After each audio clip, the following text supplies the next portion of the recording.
Saudara, perkembangan penanganan kasus penembakan 5 WNI oleh aparat maritim Malaysia, kami akan bahas bersama Duta Besar Indonesia untuk Malaysia. Sudah ada Pak Hermono. Selamat petang waktu Indonesia, Pak Hermono. Terima kasih untuk waktunya bergabung bersama kami di Kompas Petang. Pak Hermono, ini informasi terbaru, satu lagi WNI korban penembakan meninggal dunia. Bagaimana penjelasan dari pemerintahan Malaysia, Pak Hermono? Jadi kita sedang menunggu hasil postmortem dari warga kita yang meninggal kemarin sore.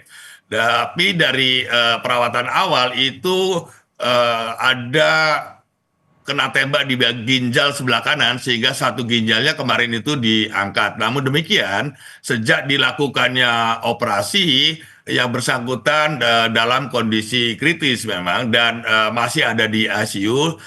Kami mendapat kabar bahwa kemarin sore yang bersangkutan meninggal dunia. Nah, sekarang ini persoalannya kita masih mencari keluarganya untuk dapat mengirimkan jenazahnya ke Indonesia. Artinya hingga sore hari ini belum diketahui identitas almarhum, dan adakah warga negara Indonesia yang mungkin melapor ke kedutaan besar kita?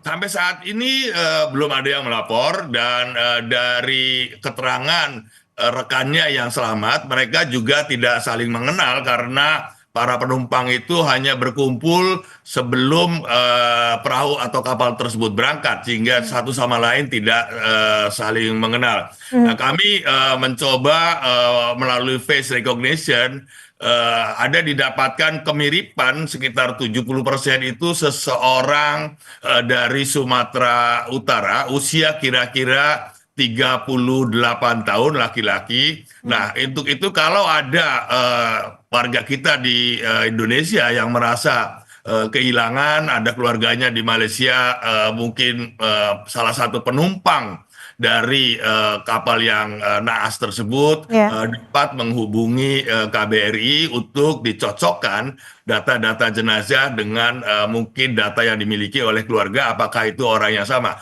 Ini seorang laki-laki usia sekitar 38-39 tahun, Mbak Cynthia. Artinya kami ulangin kembali bahwa ini adalah data yang diperoleh dari face recognition karena tidak ada biodata, dan diduganya adalah warga Sumatera Utara dengan usia rentan 38-39 tahun ya Pak ya, laki-laki.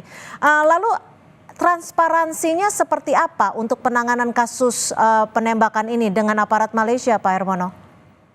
Jadi sesuai dengan komitmen Perdana Menteri Malaysia, Malaysia akan sangat transparan dan juga akan terus mengupdate mengenai perkembangan penyelidikan kasus ini. Terakhir, Menteri Dalam Negeri Malaysia juga telah memberikan keterangan bahwa penembakan tersebut kemungkinan besar dilakukan untuk menembak mesin kapal agar mereka berhenti, tetapi mungkin karena ombak yang sehingga objek itu naik turun. Nah, tapi ini kembali bahwa pemerintah Malaysia, aparat polisi ya, masih terus melakukan penyelidikan untuk mencari tahu sebab-sebab yang pasti kenapa polisi atau APMM itu melepaskan tembakan ke kapal yang membawa warga negara Indonesia itu. Jadi ini masih dalam proses penyelidikan, dan mereka berjanji akan terus mengupdate mengenai perkembangan hasil penyelidikan yang mereka lakukan.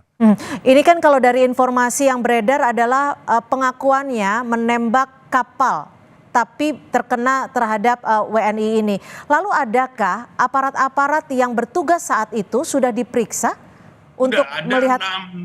Ada 14 petugas di APMM yang ada di kapal tersebut, dan 6 dilakukan pemeriksaan secara intensif oleh polisi Malaysia dan juga pemeriksaan internal oleh APMM sendiri. Jadi kelihatan di sini bahwa otoritas Malaysia, baik itu PDRM atau polisi Diraja Malaysia maupun APMM, secara intensif melakukan pemeriksaan kepada petugasnya yang malam itu atau pagi hari itu bertugas di kapal. Dan sekarang 6 orang diperiksa secara intensif, termasuk mereka yang melepaskan tembakan. Baik, terima kasih atas informasi Anda, Pak Hermono, Duta Besar Republik Indonesia untuk Malaysia, sudah memberikan informasi kepada kami di Kompas Petang. Selamat sore, Pak Dubes.